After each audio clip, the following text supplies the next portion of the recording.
On the morning of March 17, 2018, Susy Alvarez was running late for work. The 26-year-old receptionist at a small dental clinic in Raleigh, North Carolina, lived alone in a modest apartment complex called The Willows, a quiet, beige building that looked almost too ordinary, the kind of place where nothing bad was ever supposed to happen. Susy was known for her warmth, the kind of person who remembered your birthday and always offered you coffee even when she barely had enough for herself. Her life wasn't glamorous, but it was peaceful. She had recently broken off an engagement with a man named Ethan Blake, and while the breakup had left her drained, her friends said she'd been doing better. She was even planning a short vacation to visit her sister in Florida. That morning, though, something felt off. When Susy didn't show up to work, her boss, Dr. Miller, assumed she'd overslept.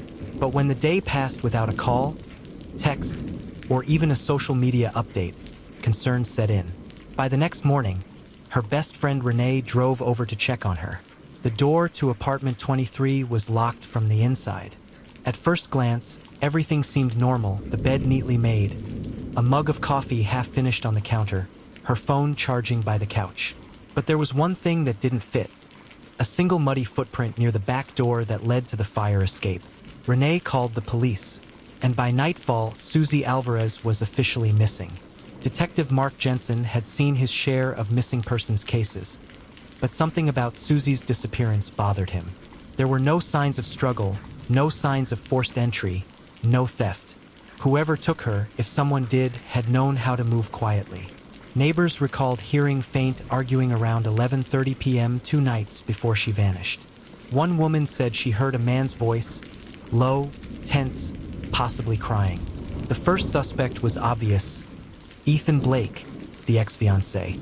Ethan claimed he hadn't seen Susy in weeks. He was cooperative at first, until police searched his apartment. In his laundry basket, they found a gray hoodie with faint streaks of something dark on the sleeve. It wasn't blood, not immediately identifiable, but it made the hairs on Jensen's neck stand up. Then came the twist. Lab results confirmed the stains weren't blood, they were paint. Ethan worked part-time as a construction painter. Still, Jensen couldn't shake the feeling that Ethan was hiding something. When police pulled Susy's phone records, they discovered a late-night call, just one day before she disappeared, from an unknown prepaid number. The call lasted nearly 9 minutes. That phone was later traced to a store just 2 miles away from the Willows.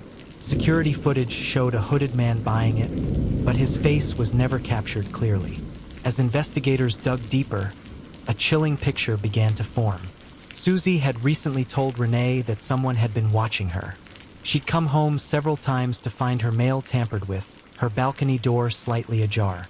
At first, she thought it was Ethan trying to get her attention, but later, she told Renee it was someone else, someone she didn't recognize.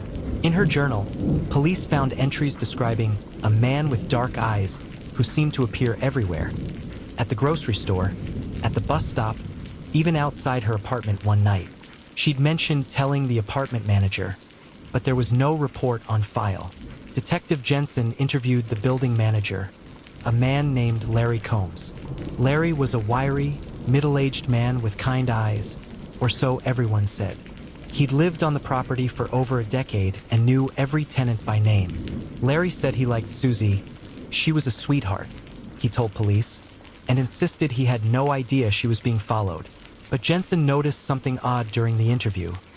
Larry seemed to know exactly when Susy had left for work every morning. "How would you know that?" Jensen asked. Larry smiled nervously. "Routine. You live in a building long enough, you start to notice patterns." Still, something about him didn't sit right. When officers searched the building's basement, a place tenants rarely entered, they found an old maintenance room. Inside were broken tools, cleaning supplies, and a hidden camera system connected to a small monitor. It showed feeds from multiple apartments, including apartment 23. Larry Combs was arrested immediately, but the story didn't end there. When questioned, he confessed to installing the cameras years earlier, claiming it was for security reasons.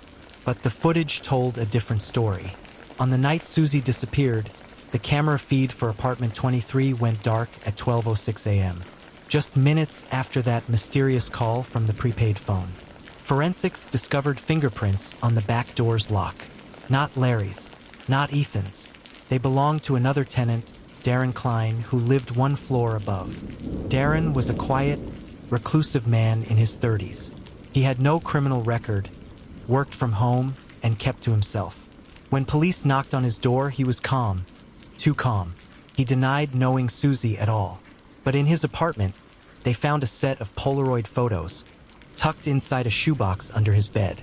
The pictures showed Susy, sitting on her balcony, leaving for work, asleep on her couch.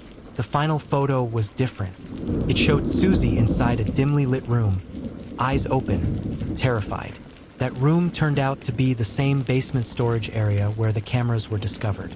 When confronted with the photos, Darren finally broke.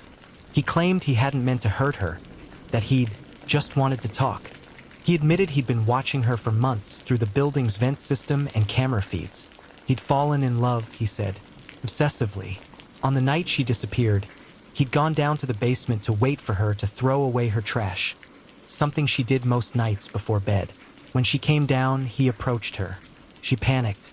According to Darren, she fell and hit her head on the concrete floor. Panicked, he said he didn't know what to do. He wrapped her in a blanket and placed her body inside an unused utility cabinet, sealing it shut with duct tape. But when police found that cabinet, it was empty. A month later, a fisherman in Lake Jordan, 15 miles outside Raleigh, called 911 after finding a duffel bag tangled in the reeds. Inside were human remains later confirmed to be Susy Alvarez. Her cause of death was asphyxiation, not blunt trauma. She had been alive when placed in the bag. When confronted again, Darren's story changed. He said Larry, the apartment manager, had helped him clean up afterward. At first, police didn't believe him until they searched Larry's truck and found a roll of duct tape matching the one used on the duffel bag. Larry confessed that Darren had come to him in a panic, and he'd helped dispose of the body, not out of malice, but fear of losing his job and getting dragged into something worse. Both men were sentenced, Darren to life in prison without parole, and Larry to 25 years for accessory after the fact and unlawful surveillance. Susy's apartment remains empty to this day. After her death, the Willows shut down for renovations, but locals say the building was cursed long before that. Some residents claim that at night, the lights in apartment 23 still flicker, as if someone is trying to signal for help. Others swear they've heard soft footsteps in the hallway, or a woman's voice whispering through the vents. But maybe that's just the memory of a girl who never got to finish her coffee. A girl who just wanted to feel safe in her own home.